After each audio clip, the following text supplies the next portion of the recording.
Hola, mi grupo está conformado por Arianna Lovera, Arianna Flores, Jesús Vázquez, Milagros Pico, Subdelma Reyes y mi persona, Yosibel Ochoa. Hoy yo les vengo a hablar sobre la quinta y la sexta enfermedad. Es una enfermedad que la mayoría de los niños suelen recuperarse rápidamente y sin complicaciones. Esta enfermedad, también conocida como eritemas infecciosos, está provocada por el parvovirus B19. Es especialmente frecuente en los niños de 5 a 15 años de edad.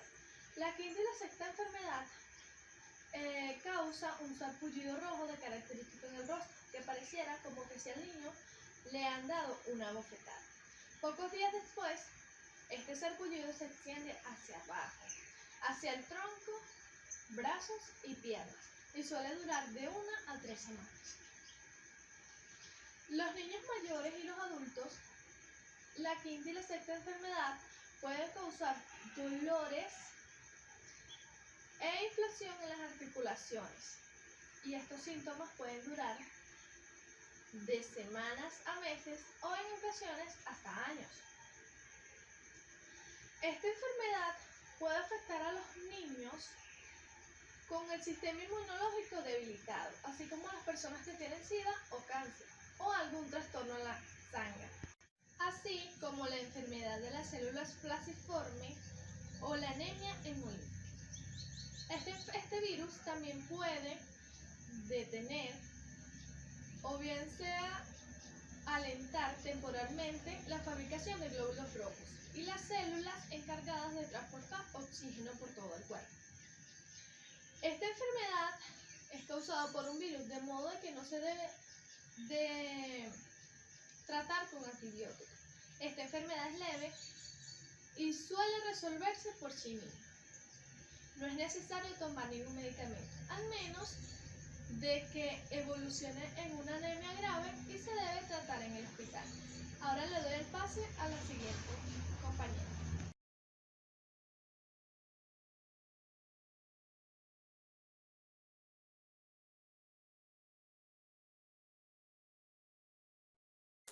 Mi nombre es Arianna Flores. Yo les voy a hablar sobre la epidemiología de la quinta y sexta enfermedad. La quinta y sexta enfermedad es una enfermedad que corresponde respectivamente al eritema infeccioso causado por el parvovirus B19 y al exantema súbito causado por el herpes humano tipo 61. Epidemiología. La infección B19 tiene una distribución mundial y su presentación puede ser tanto epidémica como esporádica. Son frecuentes los brotes en las escuelas y generalmente comienzan a finales del invierno o primavera y se prolongan durante el verano.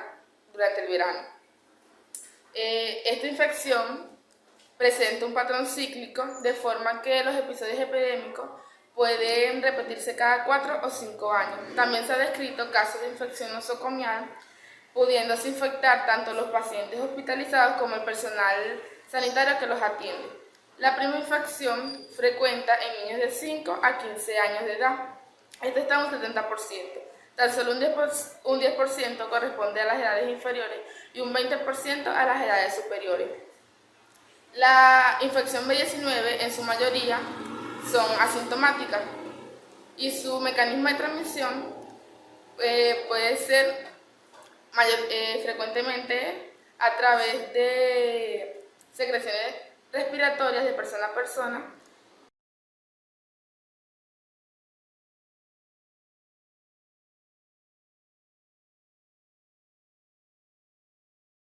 Bueno, mi nombre es Milagros Pico y yo les voy a hablar sobre el cuadro clínico de la quinta y la sexta enfermedad. Dentro de los exámenes de la práctica médica se suelen clasificar las enfermedades de forma numérica. La primera y la segunda corresponden al sarampión, la tercera corresponde a la viruela, la cuarta a la enfermedad denominada el Philiptop Duques y la quinta y la sexta a las variantes del parvovirus B19 y al herpes humano tipo 6. Este fue descubierto en 1974 dentro de unos ensayos realizados para la hepatitis B. El nombre que tiene el parvovirus B19 se debe a que se encontró en la muestra número 19 de dicho ensayo. Ahora sí vamos realmente con lo que vendría siendo el cuadro clínico y los síntomas. El cuadro clínico se divide en dos fases. El primero se caracteriza por la viremia, la cual es la introducción del virus a la sangre. Este tiene un tiempo de incubación de 12 a 14 días.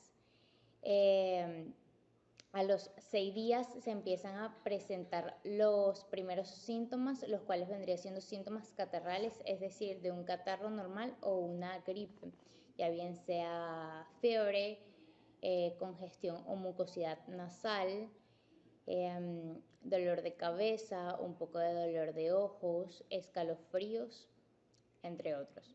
En esta etapa se empieza la formación de los anticuerpos. El primer anticuerpo que aparece es el IgM anti-B12, el cual es un anticuerpo, por decirlo así, momentáneo, el cual empieza la depuración de la viremia y dura aproximadamente unos 6 meses. Después de este hace la aparición del IgG, el cual se queda de forma indefinida.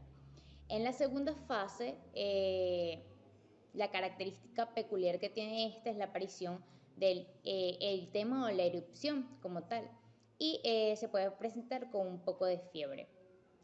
En el rostro se ve de un color muy rojizo y se puede presentar con palidez parabucal. En el tronco se ve de forma simétrica y esta se puede desplazar hacia la periferia, tocando las extremidades como el brazo, muslos y glúteos. Puede haber variantes dentro del color y esta puede cambiar de lugar o de zona.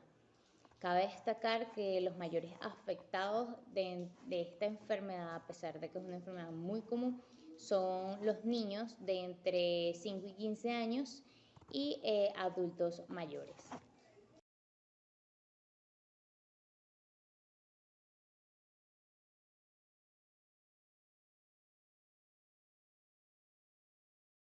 Mi nombre es Ariana Lovera y yo les vengo a hablar sobre el contagio y la prevención de la quinta y la sexta enfermedad. El contagio. ¿Esta enfermedad es contagiosa? Evidentemente sí, pero un niño que presenta rociola o fiebre es menos contagioso que el que no las presenta. ¿Por qué? Porque este virus se contagia a partir de la etapa de incubación. Esta ocurre 2 semanas antes de que aparezca la fiebre. Si un niño de un hogar presenta esta infección, hay un 50% de probabilidad de que infecte a todos los miembros de esa familia o de ese hogar. Sin duda alguna, no todos los niños que están infectados por el parvovirus B19 tienden a presentar la quinta y la sexta enfermedad. Esta enfermedad afecta desde los 4 meses hasta los 2 años de edad. Ahora, hablando un poco sobre si se puede prevenir y cómo prevenirlo. Evidentemente, sí se puede prevenir, pero es muy difícil. ¿Por qué? Porque no se sabe cuándo el niño está en la etapa de incubación, que es en la etapa donde se contagia realmente esta enfermedad. Pero la mejor forma de prevenirla es lavarse las manos si se ha estado en contacto con secreciones de cualquier tipo, pero sobre todo si son respiratorias. Un paciente que tiene una infección crónica por B19 o aplasia transitoria tiende a tener el riesgo de que se le convierta en una infección nosocomial. Por lo tanto, tiene que estar en total aislamiento, ya sea de contacto o de manera respiratoria. Actualmente se está desarrollando una vacuna recombinante, la cual va a tener de reactante la cápside del virus. Sin duda alguna, la mejor manera de prevenirlo es evitando el contacto con la persona enferma.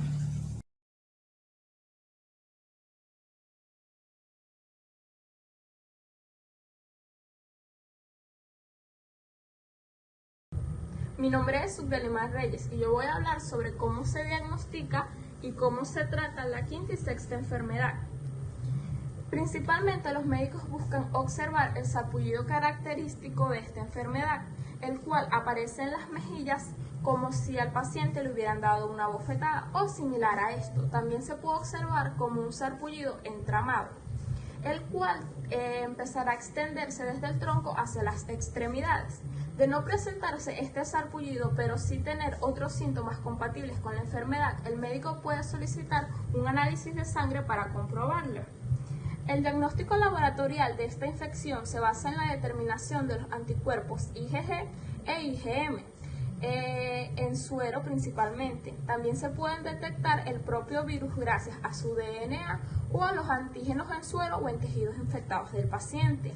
La infección aguda se diagnostica con una clínica compatible y con la presencia de los anticuerpos IgM, cuyos valores determinantes o referenciales serían 1/1, mientras que cuando se encuentran los antígenos IgG quiere decir que la infección ya ha pasado. Los pacientes con artropatía e eritema suelen tener IgM en suero sin presencia del virus, mientras que pacientes con sistemas inmunodeprimidos se hace más complicado encontrar estos anticuerpos. Pero existen algunas pruebas como la de reacción de cadena de la polimerasa para dar con el diagnóstico de esta enfermedad. Los antígenos pueden ser detectados tanto como por un inmunoensayo o como por el método de ELISA. En cuanto al tratamiento, tenemos que no es necesario el uso de antibióticos, ya que estos tratan bacterias y no virus, y esta enfermedad es causada por un virus. Generalmente se trata de una enfermedad leve, la cual va desapareciendo paulatinamente por sí sola, sin necesitar de la ayuda de ningún tipo de medicamento. Generalmente los niños que contraen esta enfermedad se encuentran bastante bien y solamente necesitarán reposar una vez que haya desaparecido la fiebre y otros malestares catarrales más leves, lo que nos dejará solamente con el sarpullido. Si este sarpullido no desaparece, es de mucha ayuda llamar a un médico, ya que este nos ayudará a aliviar este síntoma. Es posible que dentro de esta consulta también se nos indique el uso del paracetamol, ya que este nos ayudará con la fiebre y con los dolores articulares en caso de presentarse. La mayoría de los casos solo precisa de tratamiento para los síntomas, ya que el tratamiento de la infección por parvovirus B19 está dirigido sobre todo a pacientes los cuales la infección supone un riesgo especial. Estos pacientes podrían ser pacientes con anemia hemolítica crónica, pacientes con alguna inmunodeficiencia congénita o adquirida y para las mujeres embarazadas, ya que si no han pasado por esta infección, el contraerla durante el embarazo supondrá un gran riesgo para el feto.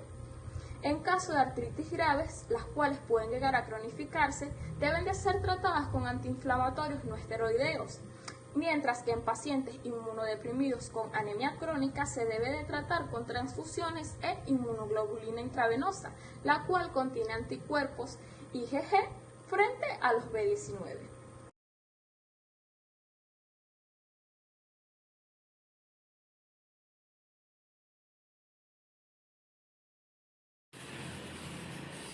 Bueno, mi nombre es Jesús Vázquez y les voy a hablar acerca de las complicaciones.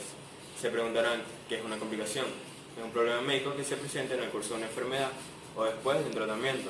Ahora bien, las complicaciones de la infección por parvovirus B19 son raras, las cuales podemos encontrar artritis, que vendría siendo la inflamación de las articulaciones, lo cual causa daño y rigidez.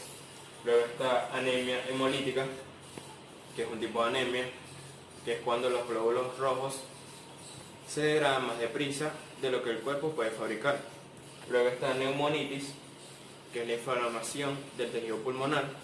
Luego síndrome hemofagocítico, que es un trastorno de la regulación del sistema inmunológico causado por citoquinas proinflamatorias y la presencia de disfunción de inmunidad celular. Y por último están los signos de encefalopatías, lo cual encefalopatía significa trastorno o enfermedad del encéfalo. Por otro lado, se reportó un caso de arritmias cardíacas sin carditis en un lactante durante la fase aguda de la enfermedad. Por consiguiente, si la infección ocurre durante el embarazo, puede cursar con daño fetal y muerte. Esto fue toda nuestra exposición. Gracias por su atención.